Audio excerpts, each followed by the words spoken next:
Effect of inflation. In our previous video, we understood what inflation is and how does it occur.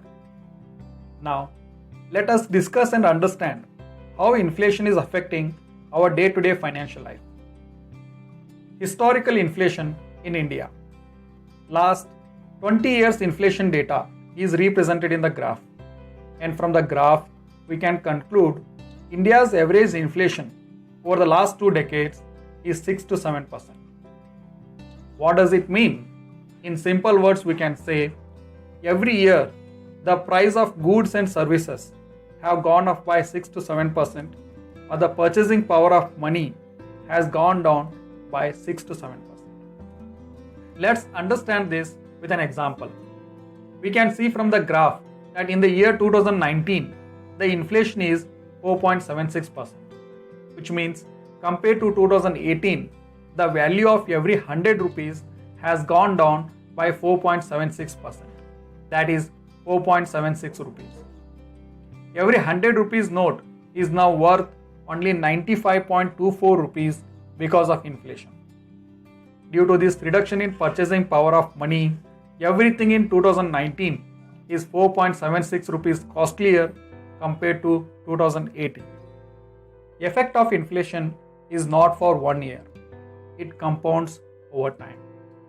In 2019, every 100 rupees worth is reduced to 95.24 rupees compared to 2018. Here, the inflation effect will not stop. Here, it is not over. We have inflation in 2020 also, which is 6.18%. That means the value of 95.24 rupees will further reduce by 6.18%.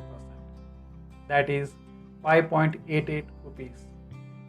Due to 2 years of inflation, the value of the 100 rupees note in 2018 is now reduced to 89.36 rupees in 2020.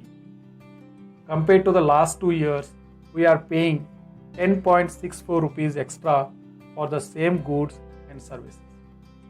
Like this, inflation eats away our savings bit by bit before you ever realize it.